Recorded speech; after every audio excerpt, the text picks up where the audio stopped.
Okay, so we're back again with ethnocentrism. Ethnocentrism, as I was saying, one of the positive roles it can play is it can help to build a sense of solidarity within a group by having an outside enemy.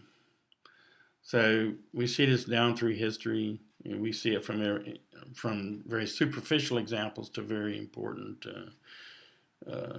situations. For example, even local high schools will have their rival teams, and the one team is ethnocentric towards the other. They're inferior and we're superior, and we're going to win. And then you can think back to your high school days. You had these pet rallies, and the pet rally was all around the team, and it was there to build up what a sense of we feeling among our high school students, right? A sense of belonging, and that sense of belonging, no matter the enemies within the group, those tend to be go dormant because everybody is rallied around this outside enemy, so to speak. So we think it goes back way back in human history as a way to build a sense of solidarity among people, is to have an outside group in which they're in competition with. And so, we've seen this. This is the basis of many wars, or some of the ideological backing up of going to war is to use ethnocentrism. Our way of life's better than theirs. These people are inferior, hostile to our way of life, and they're alien, so to speak. And so they're inferior. We're going to take them out, right? We'll go to war with them. It's said that when the Soviet Union fell apart, the United States had an identity crisis because now all of a sudden we didn't have this common enemy on the outside that we rallied around each other, around the flag, so to speak. And so they had to substitute some other outside group to be ethnocentric towards. And for a while, it was an internal enemy. It was crime, if you can remember back that far. That there was a real dread of the criminal, so to speak.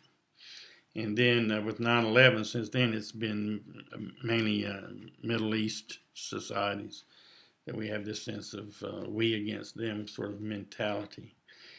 But we see this with racism, one race against another, used to one race is superior, the other is inferior, and it produces a sense of we feeling, we against them. And we've seen this played out and continues to be played out in in not just our society, but in all countries. There is a concept. I won't test you on it, but there is the notion of what's called reverse ethnocentrism. And reverse ethnocentrism is when a person puts down their home culture by comparing it to the superiority of outside countries. So they may say that the countries in Europe, for example, their practices are way better than if you're an American. If you say, well, their societies are way better than my own, and my society is inferior to their way of life, that's reverse ethnocentrism. So while we try to produce for students and for a sociologist or anthropologist that studies societies, we try to produce what's called cultural relativism or cultural relativist perspective to overcome the ethnocentrism. We're all ethnocentric on some level about something. You know, we all have this. But to curb it, especially when you're studying other people's ways of life, for example, is to curb this ethnocentric vision, this short-sighted, narrow vision, if you will, narrow-minded vision to a relativist position. And the cultural relative position is it's the perspective that a foreign culture should not be judged by the standards of a home culture, and that a behavior or way of thinking must be examined in the cultural context.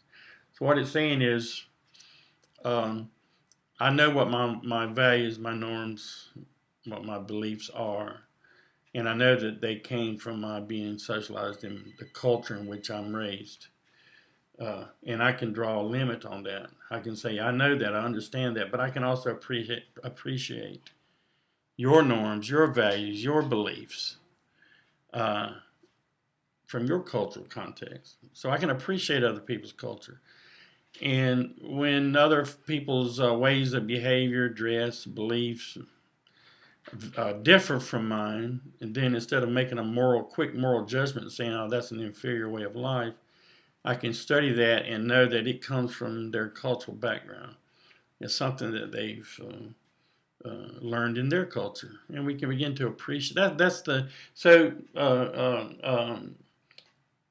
cultural relativism is the basis for multiculturalism, that social movement, to appreciate each other and be open to each other's cultural differences, and not paying so much attention to the making everybody just alike, but to appreciate people's cultural differences, not to be ethnocentric.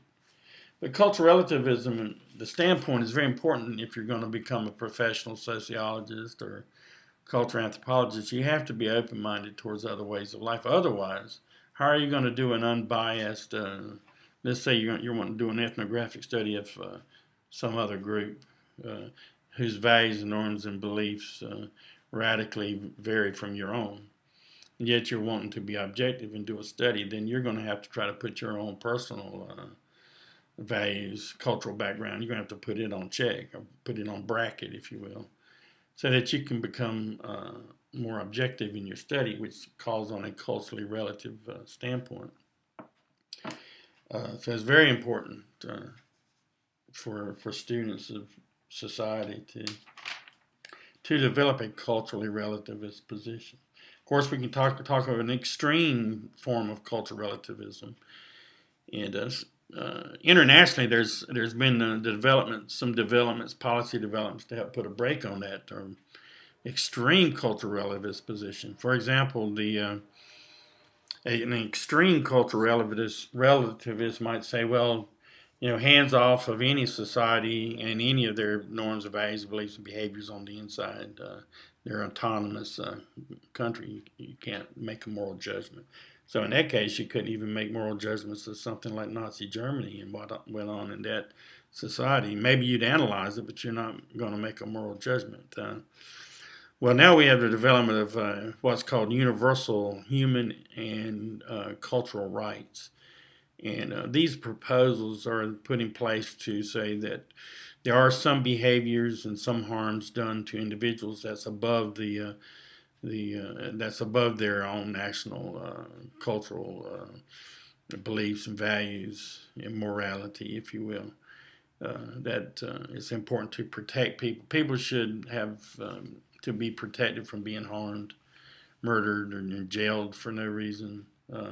Even cultural practices that do physical harm fall under the canopy of human rights and cultural rights of groups internationally. And they're used sometimes in court situations. They're not laws generally that are going to get backed up by military force, but sometimes they end up in legal situations. For example, there's a tribe in the Northwest Pacific that came in conflict with a very liberal environmental group over fishing rights on a river, and the native group, because it was a federally recognized tribe, and they were aware of the universal cultural rights, went to court under the banner of the universal cultural rights for them to be able to determine their own economic livelihood on their own land, which is on their own land, wasn't really U.S. Land ownership. So they ended up winning their case on the basis of these. They were able to continue their fishing of the river because it was seen as it is their universal right to protect their culture and ways of life. Okay, so finally, the last concept here I'm going to look at is called subcultures, and I find subcultures to be a very interesting matter because sociologists are always engaged in looking at groups to be studied, and there's just myriad subcultures out there, and really we're a nation state again of though we all share maybe national norms, values, beliefs. Really, we're a society made up of myriad subcultures. Subcultures are in every society. Some groups possess distinctive traits that set them apart from the main society. So subcultures, groups that share in some parts the dominant culture, they share in the same dominant culture. There's nothing foreign about it in any way. Uh, so they take part in the dominant culture, but have their own distinctive values, beliefs, symbols, language, or material culture. That's just basic to their group, if you will. So they take part in the dominant culture, but they also have distinctive values and norms, beliefs, symbols, language, material culture. So that's such a abstract and open sort of concept. It catches a lot of different activities. Um, for example, we can talk about regional subcultures. So, for example, in the southern United States, of course, this used to be more true than I think it is today. Though in small town, rural areas, we still see this. That the southern culture is a regional subculture. It takes part in the national culture of the United States. Uh, Core values, beliefs, behaviors, but also has some distinctive values and norms, and beliefs, symbols, language, material culture that's unique to the Southern way of life, it's called. Uh, and as I was saying earlier, it may have been a more homogeneous distinction, subculture. I think it's lost some of that, but with the immigration and globalization now, uh, if you grew up in a small rural town like many of us did, you didn't have a lot of outside influence. So your cultural limits, you will, or blinders, if you want to call them cultural blinders, was simply to that particular culture. It didn't have a lot of national influence, or especially for people like our grandparents or great grandparents. But ever since, there's been a growing technology in media and newspapers, print media, but now certainly with the advent of the internet, young kids in a small southern town could be spending most of their time in California or somewhere else. And their minds, their reference groups are not local. The reference groups are in some other part of the country, for example, maybe some music subculture. And because of that, then um, that notion of a regional subculture begins to loosen. And as I was saying earlier, and I want to talk some more about this, is the hybrid culture. More and more people were hybrid in cultural influences. So it's getting harder and harder sometimes to think about regional subcultures as the world globalizes. But we can talk about professional subcultures. Just about any profession has a subculture within it, which is an interesting area of study of formal institutions. Within any formalized institution, there will be pockets of subcultures. For example, in the institution of policing, they have their written rules and regulations of do's and don'ts, codes of conduct. But then in smaller subculture of the street cops, for example, in their subculture, they may have ways of doing things, symbols they use, codes, their own distinctive ways of handling situations, for example, that they have um, placed or developed in their subculture through their own practices of how to get their work done. So how they actually do their job and make it so that the institution itself can survive can be very much subcultural. It's not really done by the books, but it's a part of their police subculture that makes it possible to deal with their situation and make their job successful by doing what they do together in their subculture. That may be information that's not even shared or is taken for granted by those at the top of the institution because they know that that's how the work's done if we're going to get it done. It's not always by the book. And we see this in all kinds of, we see it in hospitals, among doctors and nurses. We see it in universities among faculty. And then we can talk about student subcultures. We can talk about deviant subcultures. Uh, a drug ring on the street or a syndicate on the street. what do they share with the dominant cultures? They share a business sense or a business ethos. So they may believe, like any good capitalist, to make a profit. So there's nothing really strange about that. That fits right into our business ethos of making profit, free enterprise. It's just that their business may be the selling of an illegal substance, so that makes them subcultural. And you can think of many other examples. But then we have also religious subcultures and cults, for example. Probably the most famous subculture in the United States would be the Amish. And the Amish partakes in our dominant culture to some extent, but are also distinct in their lifestyle, for example. And they've become more popularized in some reality TV shows recently. So you can think about some other subcultures in the military. Uh, Probably our country would fall apart if it wasn't for subcultures and the behavior that goes on in subcultures. It makes it possible to get things done that may be too rigid.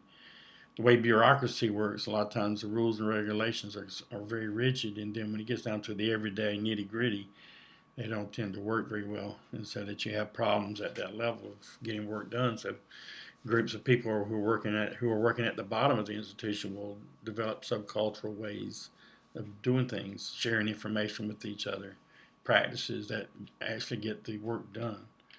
Uh, so subcultures, check that out. So that's my basic overview of the chapter. And again, you can please contact me with any questions about any of the other concepts.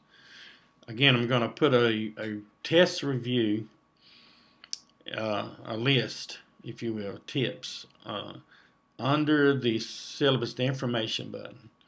Under the syllabus, I'll place it there, and that'll come directly from the exam. So uh, once you've read these three, again, these exams are based on familiarity. So the more familiar you are with the concepts and then examples, because the test is made up usually definition to concept, pick out the right concept. Sometimes I give you the concept and you pick out the right definition. Sometimes I'll give you an example, a scenario. You pick out the right concept that would explain that situation. So what do you have to know then? You have to know the differences between the concepts. You can't just know. If we haven't gone that far into the chapters yet, but one thing you will notice is that a lot of times sociological concepts come in pairs. One we just covered, ethnocentrism and cultural relativism are a pair of concepts. They work together. One's the opposite of the other. So you'll see this a lot in chapters to come, and it's a good way to study these is to, once you study ethnocentrism, what is the connective, what is the other concept? Are there more concepts that's connected to this particular concept, which would be cultural relativism? You'd want to contrast those two. So you'd like to be able to contrast the two and also know examples of each, so that if you see an example in the test, you'll be able to pick out the right answer. So where students sometimes get bogged down is they don't know they're not really familiar enough with all the concepts in the chapter to be able to distinguish them. But when you see them on a multiple choice test and all your answers are various concepts, you've got to pick out the right concept, right? And I also like to say, and give you a little hint about some of my test questions, is that sometimes it's not just recognizing the concept in a test question, but also when it's absent. So if it says none of the above, right? Maybe the concept's not even there that it's talking about. So you even have to know that. You have to be recognizable the answer for that scenario. Concept's not even not there in the list. Or it might be. So I mean, don't be fooled if it says all of the above, don't or none of the above. Don't take that for granted that that's the correct answer, because it may very well be there. Again, the whole logic behind the test is to see how well you know the concepts, and that you can apply them to situations, and that you can also, most importantly, be able to distinguish concepts from each other. You don't want it to become, it can become very confusing if you're not able to distinguish them. So study them close. And I'll give you that test review, and that gives you a little closer read window on what's going to be on the test. And you'll want to spend some more time with those particular concepts and areas. Study tests may not cover everything, but it covers a lot of the areas that the exam will be on. Okay, so I'll let you go for now, and I'll put that study guide up for you here shortly. All right, email me with any questions. Have a good rest of the week.